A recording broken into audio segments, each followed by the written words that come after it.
상황 속에서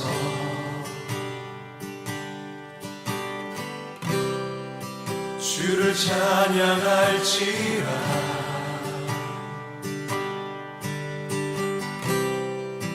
주는 너의 근사한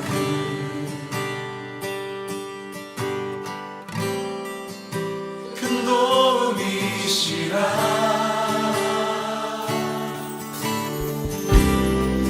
주의 얼굴 구할 때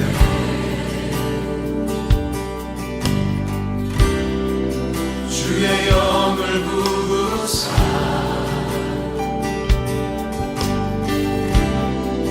크신 사랑 안에서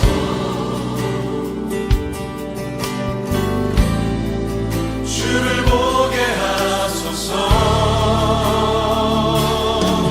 우리 다 함께 내 영혼이 확정되고 확정되었사오니 내 영혼이 확정되고 확정되었사오니 믿음의 눈 들어 주를 바라봅니다. 내 영혼이 확정되고 확정되었사오니 믿음의 눈 들어 주를 바라봅니다.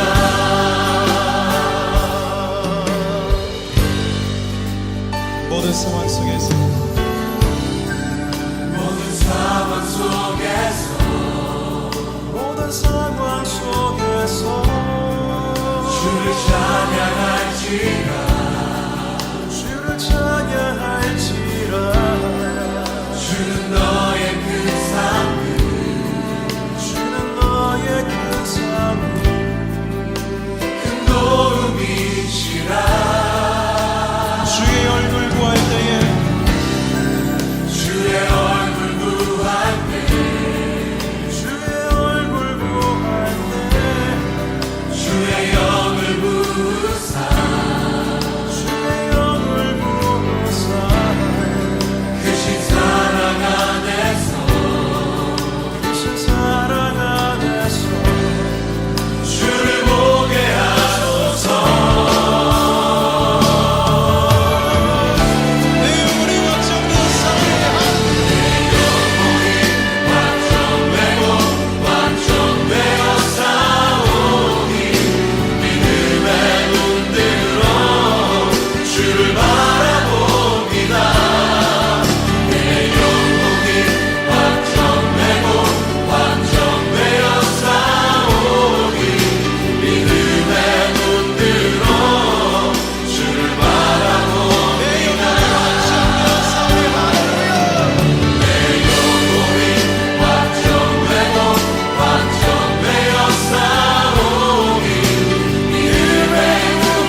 오늘의 말씀을 같이 읽겠습니다. 에스더 5장 1절부터 14절입니다.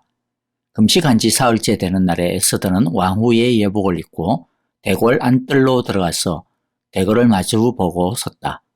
그때 왕은 어전 안에 왕좌에서 문 쪽을 바라보고 앉아 있었다. 왕이 에스더 왕후가 뜰에 서 있는 것을 심히 사랑스러운 마음으로 바라보고 쥐고 있던 금 지팡이를 에스더에게 내밀자 에스더가 가까이 다가가서 그 금 지팡이의 끝에 손을 대었다. 왕이 그에게 말을 건네었다. 웬일이오 에스더 왕후, 무슨 소청이라도 있어. 당신에게라면 나라의 절반이라도 떼어주겠소. 에스더가 말하였다. 임금님께서 허락하시면 내가 오늘 잔치를 차리고 임금님을 모시고 싶습니다. 하만과 함께 오시면 좋겠습니다.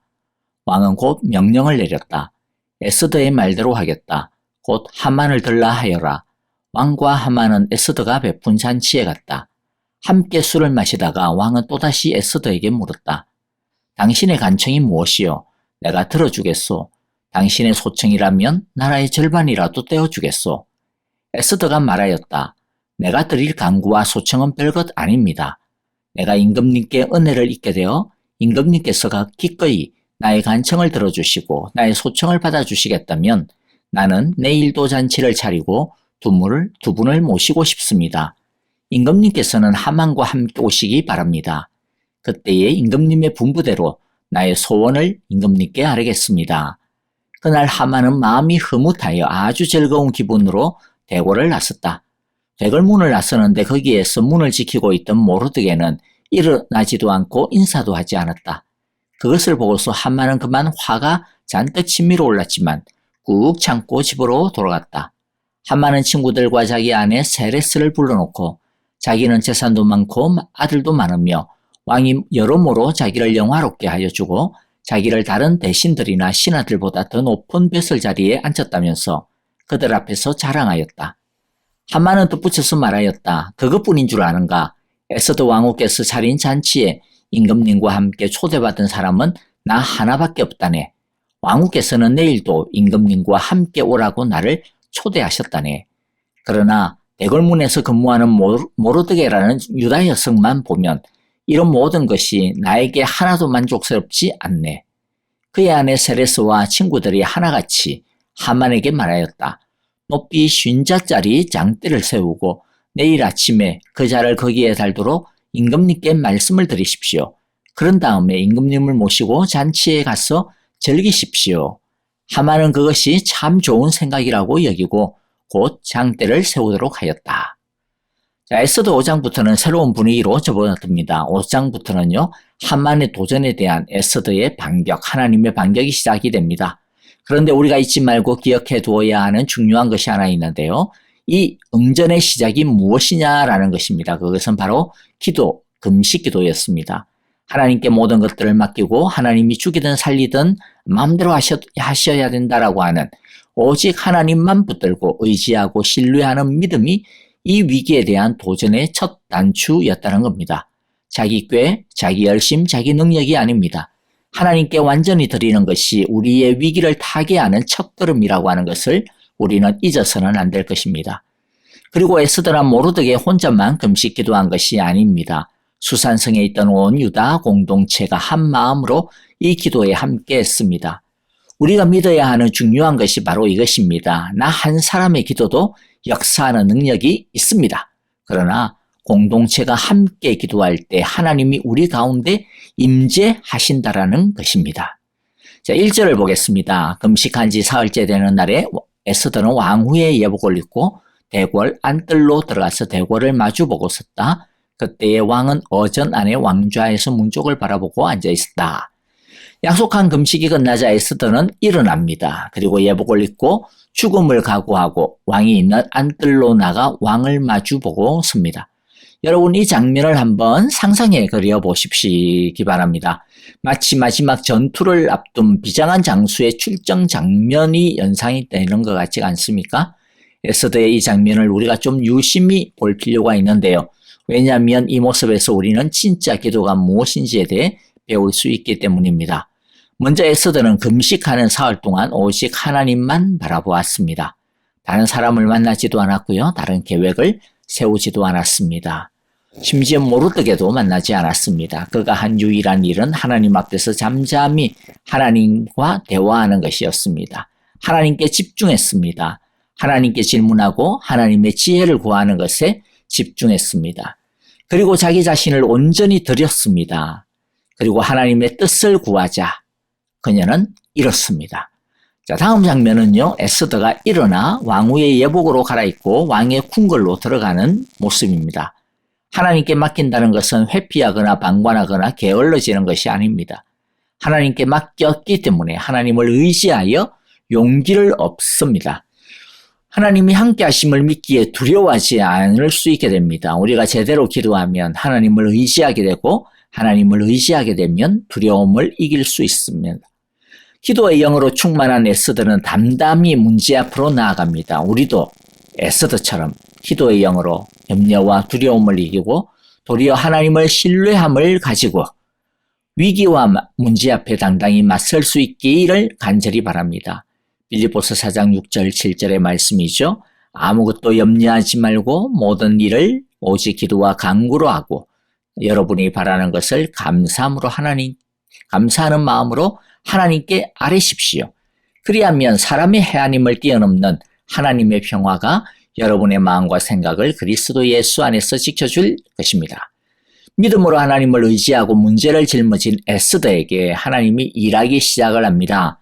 왕이 부르지도 않았는데 왕의 궁전에 들어가면 그 사람에게 왕이 자신의 지팡이를 내밀어 주지 않는 이상 그 사람은 누구든 언제든 죽을 수밖에 없습니다. 그런데 하나님이 왕의 눈을 확 뒤집어 버립니다. 2절에 보니까 왕이 에스더가 왕후가 뜰에 서 있는 것을 뭐라고 해요? 심히 사랑스러운 마음으로 바라보았다 이야기합니다. 자, 여기 심히 사랑스러운이라고 하는 말의 원래의 뜻을 보면 참 재밌는 표현이에요. 그녀는 그의 눈 속에서 은총을 불러 일으켰다.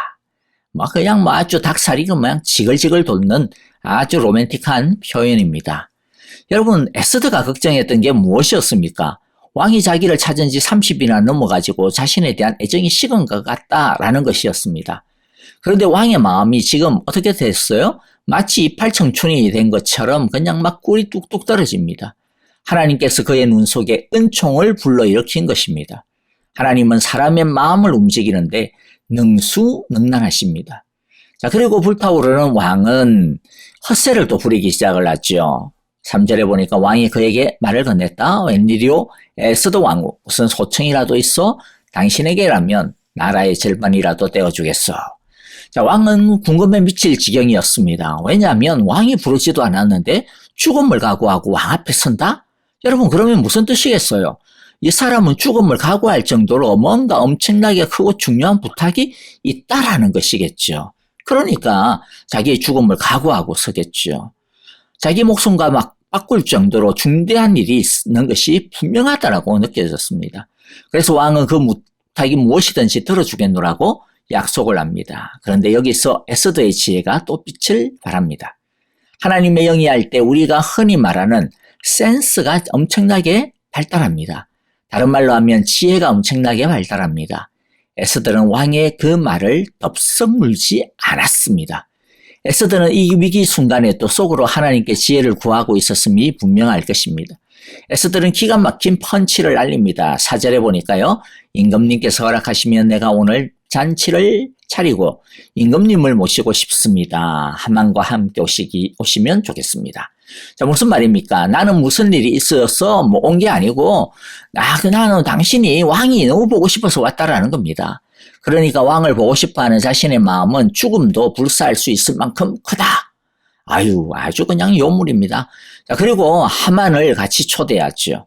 왕의 입장에서 보면 이 하만을 초대한다라고 하는 것은요, 자신이 총애하는 신하를 존중해 줌으로써 자신의 판단을 존중한다라고 하는 그런 뜻으로 읽히는 겁니다.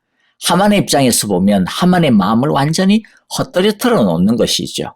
실제로 하만은 에스더가 신하들 중에서 자신만을 초대한 것을 두고 엄청나게 기분 좋아하는 것을 우리가 12절에서 보면 알 수가 있습니다.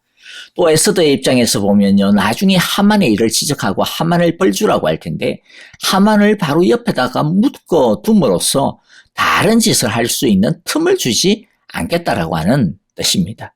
솔로몬만 지혜를 얻는 것이 아닙니다. 우리가 기도하고 하나님께 온전히 맡기게 되면 판을 넓게 볼 수 있는 안목을 하나님께서 우리에게 주십니다. 왜냐하면 전전긍긍하지 않게 되고요. 도리어 자신의 문제인데도 불구하고 마치 하나님의 일을 대하듯이 하나님의 문제를 객관화시킬 수 있는 힘을 성령님께서 주시기 때문입니다. 에스더의 잔치에 초대를 받아간 왕은 재차 또 묻습니다. 안달이 난 거죠. 6절에 보니까 당신의 간청이 뭐요? 또 이렇게 이야기합니다. 그러자 에스더는 그 자리에서 바로 답하지 아니하고 한 번 더 튕깁니다. 자, 그런데 이게 지나치면 독이 될 수 있기 때문에요.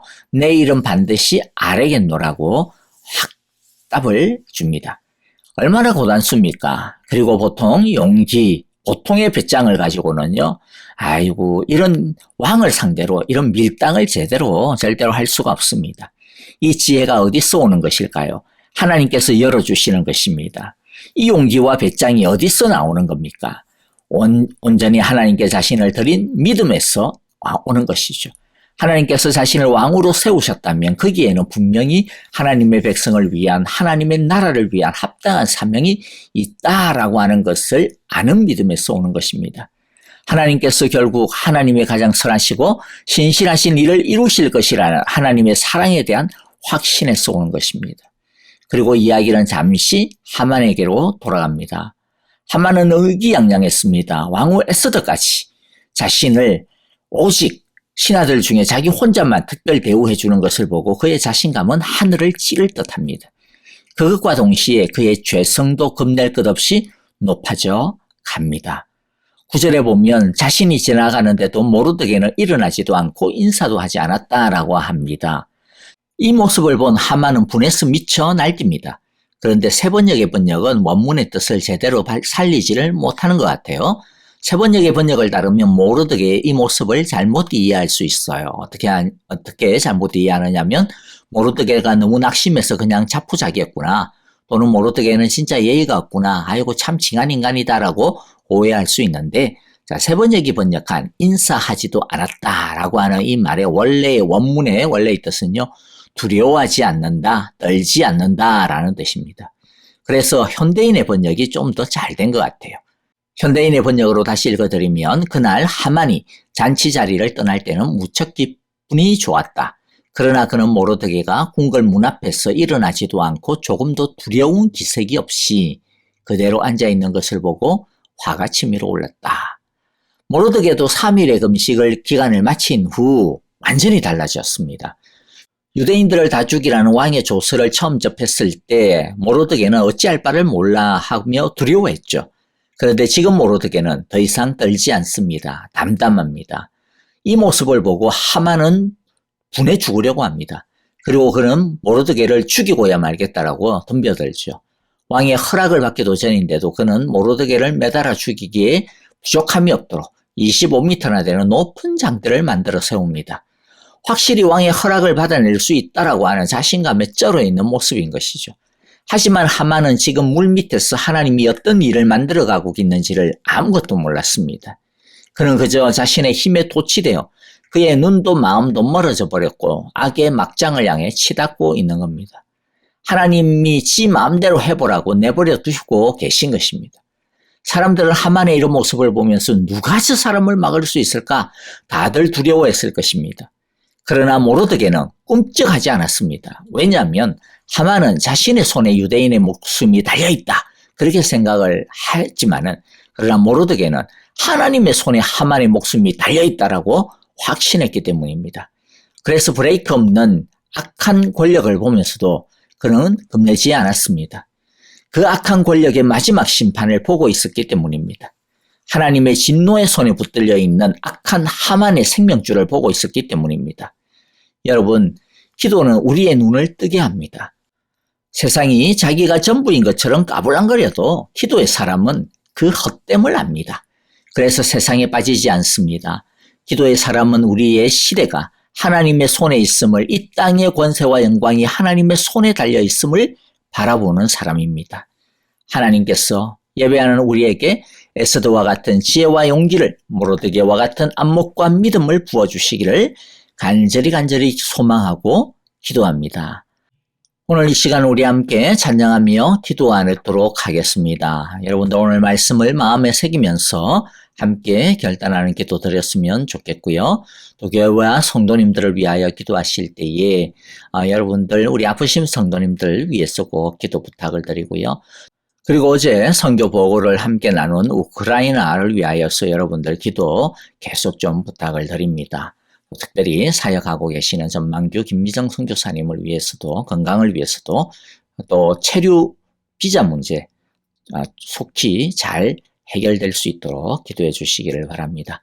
그리고 우리 피로 선교사님이 잠시 미국에 들어와 계신데 그런데 여러분들께 기도 꼭 부탁드립니다. 안타깝게도 지금 코비드가 걸려 있습니다. 코비드에 걸려 있어요. 아주 심한 것은 아니지만 그래도 제가 목소리를 들어보니까 좀 많이 좀 힘드신 것 같아요.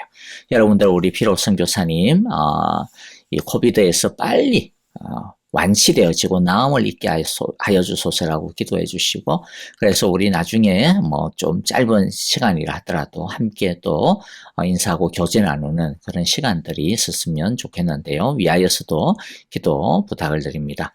자, 오늘 우리 이제 찬양 드리고 하나님 앞에 더 가까이 나아가는 우리 월요일 하루가 되시기를 간절히 바랍니다.